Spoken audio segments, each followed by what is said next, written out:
dia kepengen makan tapi fisiknya fisiknya nggak terlalu sakit, tetapi dia pengen makan. Nah, pada saat dia lihat makanan nggak nafsu makan, atau makan itu sudah di mulut itu langsung nggak enak ya rasanya, seperti itu, entah itu pahit, entah mulut itu seperti terbakar, seperti itu rasanya aja ya, rasanya seperti minum air panas itu. Nah, seperti itu. Nah, itu memang kalau dibilang itu sakit, sebenarnya itu bukan penyakit utama. Bukan penyakit utama. Biasanya itu sakit karena stimulus dari penyakit utamanya. Efeknya gitu, efek bukan efek ya.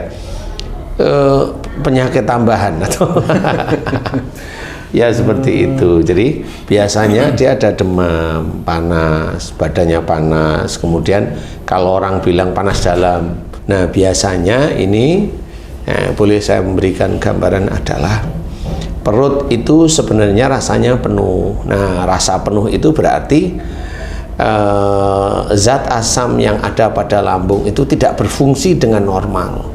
Maksudnya zat asamnya berlebih atau malah tidak ada? Enggak, kalau itu zat asam tetap ada. Tetap ada ya. Cuma di lambung itu mengeluarkan antinya zat asam istilahnya. Jadi antinya zat asam itu yang punya hanya Allah aja.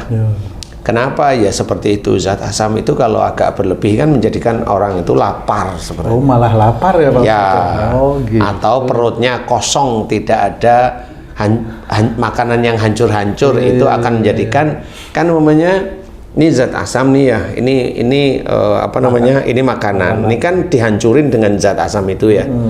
Nanti kan sebagian dimasukkan ke dalam usus nih, ya kan gitu nih. Sisa-sisanya gitu ya. Kemudian kan muncul zat asam lagi dari lambung, itu akan muncul zat asam, itu sunatullah. Nah, zat asam inilah yang nanti terdetek oleh lambung itu yang menjadikan rasa lapar. Seperti itu. Makanya rasa lapar yang agak berlebih bagi orang-orang tertentu perih. Tapi perih itu dikategorikan oleh banyak orang itu mah. Nah, belum tentu itu rasa lapar yang muncul itu Pak. Bisa aja itu rasa lapar yang muncul karena memang dia harus makan. Menurut tubuhnya. Menurut tubuhnya. Nah, kalau memang perih itu terus-menerus berjam-jam sampai seharian, nah itu baru dikatakan mah lah kasarannya. Tapi itu sebenarnya ya perih bukan karena asam lambungnya naik. Kalau dibilang asam lambung naik, ya bolehlah kalau analisa seperti itu ya. Tapi kalau saya ada sesuatu di lambung yang menjadikan lambungnya sakit gitu aja. Ya, nah pada saat seseorang itu ada anti asamnya yang di lambung itu, sehingga orang itu tidak merasa lapar. Nah, tidak merasa lapar inilah sebenarnya kenapa biasanya basic dari tidak merasa lapar ini, biasanya orang tersebut biasanya sehari-hari dia itu kalau diberi masukan atau diberi nasihat, relatif malah merasa dirinya itu lebih tahu. Saya tidak bilang menolak dulu nih, merasa lebih tahu, lebih pandai istilahnya. Jadi kalau mamanya kamu nasihatin saya itu, kamu ngomong tapi saya tanya, itu penolakan gitu Pak. Penolakan, tapi kamu nggak akan tahu gitu. Nggak tahu gitu. Nggak tahu karena kalau saya nolak gitu ya diem. Nah, mamanya gitu. Nah, kecenderungan itu seperti itu. Orang yang dia tidak punya rasa lapar pada suatu ketika itu, dia punya ciri atau sifat itu, kalau diberi masukan sejak dulu bukan akhir-akhir ini, itu merasa dirinya itu lebih tahu, lebih ngerti, sehingga nanti muncul penolakan. Dia malah lebih pintar ngomongnya daripada yang memberikan nasihat. Nah, kalau seseorang itu dia nggak lapar, dia hanya cuma merasa lebih tahu daripada yang nasihatin. Hanya itu dulu. Yang berhubungan dengan hal apa nih kira-kira Pak Ustadz? Iya, semua macam-macam ya. Umpamanya kamu cerita tentang masalah pekerjaan gitu. Pekerjaan namanya. Ya, saya itu malah merasa lebih tahu daripada kamu. Merasa loh ya ini. Kamu cerita itu sebenarnya saya malah nimbrungi kesannya lebih pintar daripada kamu. Ini belum nolak loh ya ini. Nah, itu merasa lebih tahu, dan orang seperti itu banyak. Rata-rata kayaknya gitu. Rata-rata seperti itu. Nah, itu nanti munculnya adalah penuh perut itu. Gitu. Jadi nggak ada rasa lapar, apalagi kondisi lagi sakit umpamanya. Nah, nanti kalau umpamanya orang yang kalau makan kemudian dibalikkan mutah ya, mutah. Nah, ini beda lagi. Jadi orang yang makan kemudian mutah dan seringnya seperti itu, biasanya orang tersebut itu dirinya kalau diberi masukan atau nasihat dia ngebantah. Nah, ini beda lagi nih, sudah bukan hanya cuma dia merasa lebih tahu, tapi ngebantah dengan emosi. Makanya oleh Allah Ta'ala sama, kalau dia makan dikeluarin oleh Allah Ta'ala, diizinkan keluar oleh Allah Ta'ala karena sama. Dia ngebantah nasihat. Nasihat itu sebenarnya baik untuk seseorang ya. Tapi dia bantah. Paham? Nah, sama, makanan itu baik untuk tubuhnya. Ini yang baik, bukan minuman keras loh ya. Bukan minuman keras, bukan makanan-makanan yang haram, bukan. Makanan yang baik nih. Kemudian dia mutah. Nah, ini sama. Jadi perutnya menolak makanan. Jadi perutnya tidak mau sesuatu hal yang sebenarnya baik untuk tubuh. Jadi sama. Jadi analisa dari sifat-sifat manusia itu bisa dilihat dari kesehariannya apa yang terjadi pada tubuhnya. Jadi kalau umpamanya pas lagi sakit makan muntah, atau kalau enggak makan pun huwe. Kan ada itu sampai hanya ilernya saja itu. Enggak ada yang keluar. Isi perutnya udah keluar semua gitu. Padahal enggak makan lagi, itu kan huwe. Nah, itu sama. Kalau dinasihatin atau diberi masukan itu selalu nolak.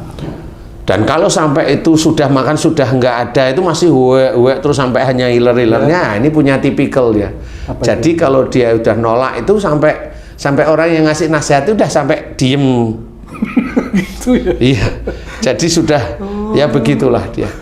Itu ciri manusia sebenarnya. Jadi dilihat dari secara harfiah sebenarnya kelihatan manusia itu bisa dilihat nilainya di hadapan Allah Ta'ala itu sebenarnya ketahuan. Nah, kalau seseorang itu memakai umpamanya mulutnya pahit gitu kan, gitu kalau makan kok mulutku pahit ya sekarang. Nah, memang biasanya mulutnya ini biasanya dipergunakan untuk selalu ngomong yang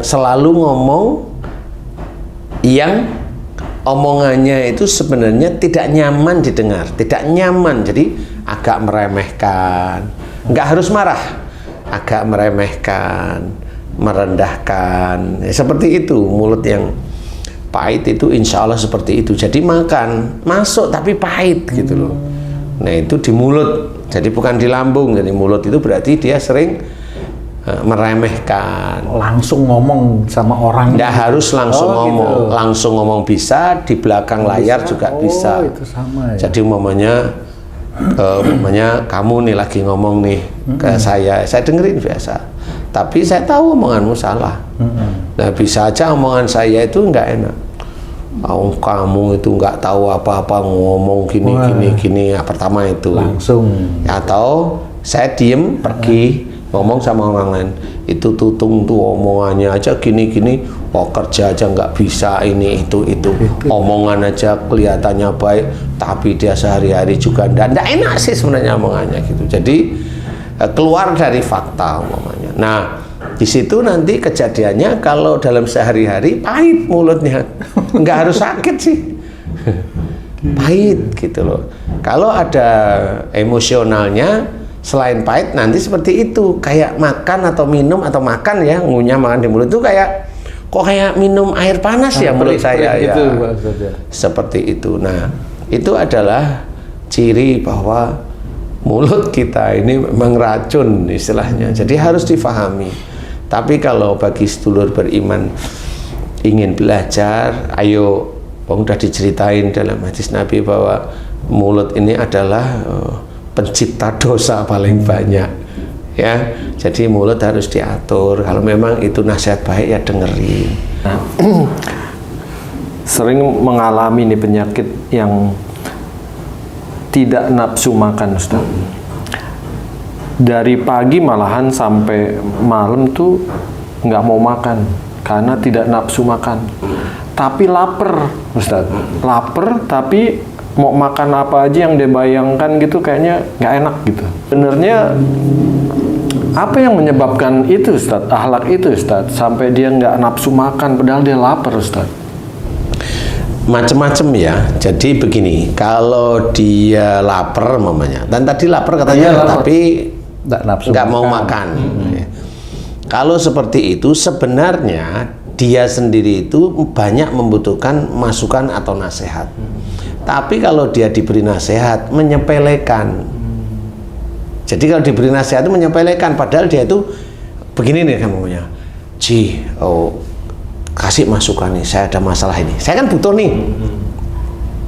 Kasih masukan, saya ada masalah ini. Butuh nih. Nah, Haji itu ngomong ke saya. Haji ngomong ke saya ini kan nasihat masukan bukan. Tapi saya alah itu aja. Itu.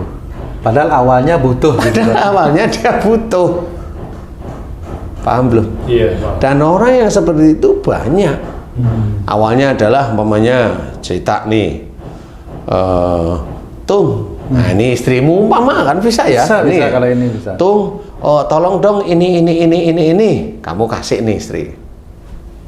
Semampu kamu nih. Iya. Nah, nggak taunya istrimu itu malah ngomelin kamu. Padahal yang diminta ya sudah. Gitu. Iya. Itu kan sama. Iya, betul. Membutuhkan sesuatu dikasih tapi malah ditolak. Malah gitu. Jadi ribut gitu loh. Nah, kalau ribut kan kamu sendiri yang tahu lah ya. Artinya berlebihan ngomongnya. Iya. Ya tepatnya ribut itu tadi. Jadi itu mirip. Itu mirip. Jadi kita butuh, udah tanya nih, tapi dikasih malah ditolak gitu. Ya. Dan itu orang seperti itu ada dan banyak. Kesannya dia butuh, tapi pada waktu diberi masukan ditolak. Walaupun tidak semua hal itu ditolak ya. Tapi prosentasenya bisa dilihat itu. Jadi dia sering menolak walaupun dia itu butuh sebenarnya. Nah itu sama. Jadi dia kepingin makan tapi lihat makanan nggak selera. Nah itu biasanya seperti itu. Jadi insya Allah itu orangnya ya seperti itu. Kayak mamanya ya orang-orang begitu aja, mau orang biasa kan, mau orang menengah atau pejabat begitulah ya. Butuh nih dinasihatin malah keminternya muncul, atau dia tidak reken, atau malah nyalain yang ngasih nasihat nih kan seperti itu ya.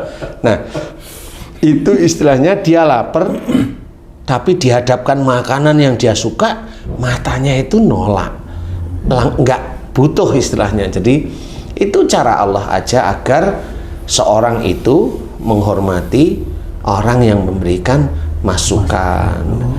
Ya, nasihat itu kan baik, makanya itu adalah keluar dari jalur syariat. Jalur syariatnya yang mana? Wa idza quri'al Qur'anu fastami'u lahu wa ansitu la'allakum turhamun. Jadi itu yang menurut syariat. Artinya apa? Jika diperdengarkan ayat-ayat Quran, maka dengarkan, perhatikan agar kamu mendapatkan rahmat atau beruntung. Diperdengarkan ayat Quran, salah satunya nasihat itu, Ustaz. Betul. Karena ayat-ayat Quran kan juga banyak nasihat baik sebenarnya. Jadi kadang-kadang dibacakan nggak sesuai apa yang namanya nasihat, Ustaz. Iya. Ayatnya nggak pas gitu. Ya itu kan beda pendapat aja. Tapi beda pendapat kan nggak ada masalah selama tidak keluar dari garis syariat. Kan seperti itu. Jadi boleh nggak ada masalah. Tapi intinya adalah mendengarkan ayat Quran itu malah bagi kita yang muslim memang harus didengarkan, diperhatikan. Apalagi nanti ada yang menjelaskan, seorang guru, seorang ustadz, seorang kiai, dengarkan baik-baik. Kalaupun mamanya yang mendengarkan ada salah dalam mentafsirkan, jangan marah dengan yang begitu. Itu khilafiyah yang kadang beliau tidak sengaja mamanya, atau karena ketidaktahuan, kan gak ada masalah sebenarnya. Jadi bukan terus dihajar dengan keluar di YouTube. Lah untuk apa? Kan gitu ya. Berarti dia sendiri nggak yakin dengan agamanya, atau dia merasa benar. Berarti kalau dia merasa benar, dia tidak merasa punya dosa. Nah, orang yang merasa tidak punya dosa, itulah orang yang dosa besar sebenarnya. Nah, itu memang harus dikasih tahu, karena banyak di YouTube itu saling menyalahkan saudara sendiri. Duh, berarti dia merasa benar. Ya nggak usah. Lah kan saya mau syiar, lewat mana syiarnya? Ngomong dong yang baik, kan gitu ya. Syiar itu kan ngomong yang baik, memberikan masukan yang baik, tapi tidak perlu dimunculkan orang, tidak perlu dimunculkan ini, kan gitu. Nah, insya Allah seperti itu sih. Jadi seseorang kalau memang ada ini kan butuh nasihat, butuh guru, butuh ayat-ayat Quran, butuh hadis Nabi yang sahih, harus kita dengarkan, butuh penjelasan. Kadang dijelaskan oleh guru, kadang juga nggak pas dengan apa namanya dengan tafsirnya guru yang lain. Ya jangan itu diadu, karena itu hanya cuma persoalan yang khilafiyah, normal manusia aja. Ustadz, tadi kan Ustadz bilang kalau lapar itu kan membutuhkan nasihat. Gimana orang lapar dan makan terus, Ustadz? Lapar dan makan terus, ya itu beda. Oh, beda. Kalau itu memang geragas dia. Saya pikir butuh nasihat dan diterima nasihatnya semua gitu. Makan terus gitu. Orang yang begitu malah kadang-kadang ya seperti itu. Kadang-kadang ada sebenarnya dia butuh nasihat, iya, tetapi malah kesannya nasihat memang didengerin, tapi nggak terlalu digubris bisa. Jadi kesannya dia makan itu banyak, tapi kok nggak kenyang, ya itu bisa. Jadi gubrisnya dia tidak marah. Tapi gini nih, saya minta nasihat sama Haji nih, saya dengerin nih. Ya, tapi nanti sehari-hari apa yang saya tanyain nggak saya laksanakan gitu. Tapi tanya lagi gitu. Seperti itu. Jadi bisa seperti itu. Atau memang dia sendiri juga geragas. Geragas itu apa saja dia makan. Seperti itu. Nah, ini juga bisa, tetapi kondisi-kondisi yang orang yang maunya makan banyak belum tentu itu berhubungan dengan nasihat, tetapi berhubungan dengan macam-macam. Saya kasih contoh mamanya sih. Dia sejak awal sudah punya pikiran kalau nggak makan mati. Nah, itu perut di sini maunya lapar sudah. Itu sudah dia setting. Kalau nggak makan sakit, mati. Kalau nggak makan bukan sakit, mati gitu aja udah. Nah, berarti dia salah. Intinya cara berpikirnya salah. Nah, di daerah lambungnya itu pasti selalu meminta makan. Karena dia salah persepsi. Mati itu bukan karena makanan, bukan karena kurang makan atau nggak makan. Wong dia puasa juga bisa kan gitu. Nah, tapi ya itu karena settingan sudah salah, ya dia akan salah. Seperti itu. Bisa yang lain ya bisa yang lainnya. Intinya sih berhubungan dengan kalau yang nggak bisa makan itu berhubungan dengan nasihat. Tapi kalau makannya banyak tidak secara langsung berhubungan dengan nasihat. Itu aja kuncinya. Karena itu berhubungan dengan nafsu kan begitu ya. Insya Allah seperti itu. Nah, cara-caranya sama memohon ampun kepada Allah Ta'ala. Kalau mulutnya pahit, jika omongannya itu tidak enak, ngerendahin orang, pahit didengar orang, kan nggak nyaman ya didengarin. Nah itu mohon ampun terus. Nanti mulai pulih. Seperti itu. Jadi kalau ada seperti minum air panas kalau makan itu, nah itu berarti ada emosi yang disimpan di dalam bicara. Walaupun tidak kasar bicaranya, tapi tidak enak intinya. Jadi mohon ampun kepada Allah Ta'ala seperti itu. Kemudian kalau lambung tidak mau nerima makanan, insya Allah itu dari sedulur itu tidak mau menerima nasihat. Nanti dilihat nasihat siapa yang sering tidak mau. Bisa aja coba dilacak dengan suami. Nanti dengan oh iya ya, saya kalau diberi masukan sama suami sulit. Kalau memang dia laki-laki dengan istri, diingat-ingat, oh iya ya, saya kalau istri saya ngasih masukan, saya selalu nolak. Begitu-begitu aja sih sebenarnya. atau dengan orang tua. Kalau dikasih nasihat anak nolak, enggak, insya Allah tidak masuk di titik itu. Karena kalau anak mau nasihatin orang tua harus ada adab istilahnya. Jadi tidak serta-merta langsung bapaknya salah langsung ler ya nggak boleh. Seperti itu. Jadi harus ada adab, sehingga kalau anak nasihatin orang tua kan saya juga nggak tahu nasihatnya apa. Tapi kalau nasihatnya jelas itu ya bisa aja benar, tapi ya harus ada adab di situ itu. Insya Allah seperti itu. Mudah-mudahan ini manfaat, karena itu bisa dimohonkan ampun kepada Allah Ta'ala tanpa obat. Sembuhnya cepat insya Allah. Semakin itu dikerjakan semata-mata karena Allah Ta'ala, mohon ampunnya juga tulus insya Allah. Allah memberikan kesembuhan itu cepat insya Allah. Wallahu a'lam.